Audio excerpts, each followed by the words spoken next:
চাইছি তো আজকে উত্তর দিন। ফুল বাবু, ওনার নাম দিয়েছি ফুল বাবু। উনি দুই ফুলে আছেন, উনি জোড়া ফুলেও আছেন, উনি পদ্ম ফুলেও আছেন। উত্তর দিন ফুল বাবু। এই যে এতদিন ধরে বললেন ভাইপোকে 10 থেকে জেল খাটাবো, জেল খাটাবো, পিসিআর ভাইপো তো ড্যাং ড্যাং করে বাইরে ঘুরে বেড়াচ্ছে। কেন ইডি আর সিবিআই পিসিআর ভাইপোকে জেলে তুললো না? কেন পিসিআর ভাইপোকে ইডি জেলে তুললো না? দিল্লির মুখ্যমন্ত্রী জেলে চলে গেল। 2014 থেকে যে পিসিআর ভাইপো, যার কর্মকাণ্ড বাংলার লোক জানে, আজ অব্দি কেন পিসিআর ভাইপোকে ইডি আর সিবিআই কিছু করলো না?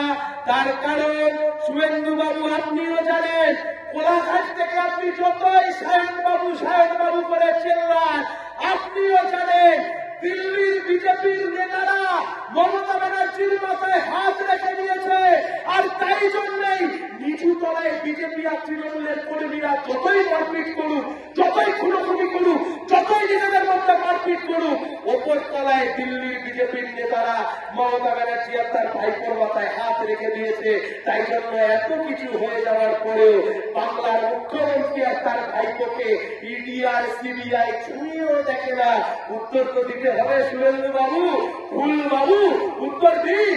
এই যে বলেছিলেন একের পর এক তারিখ, ওই তারিখে ওই হবে, সেই তারিখে তাই হবে, ওই তারিখে ওই হবে, তারিখ পে তারিখ, তারিখ পে তারিখ। শুভেন্দু বাবু একের পর এক তারিখ চলে গেল, কিন্তু কেউ তো ছেড়ে গেল না। তার মানে আপনিও জানেন শুভেন্দু বাবু, যা আপনি বলছেন সব ফাঁকা আওয়াজ, ওর কোনো দাম নেই। আপনি যতই চেল্লাবেল্লি করুন, মোদি আর দিদি বুঝে নিয়েছে, আরএসএস বুঝিয়ে দিয়েছে। দিল্লিতে মোদি আর কলকাতায় দিদি, প্রধানমন্ত্রী মোদি, মুখ্যমন্ত্রী দিদি। কলকাতায় দিদি থাকবে, রাজ্যে দিদি থাকবে, আর দিল্লিতে মোদি থাকবে, আর দুজনে মিলে সরকার চালাবে। কেউ কাউকে চালাতন করবে না।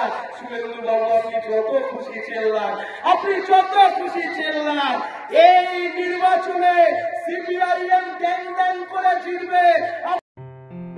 আসন্ন লোকসভা নির্বাচনে রাজ্যের প্রতিটি প্রান্তে বামফ্রন্ট প্রার্থীদের জয়ী করুন।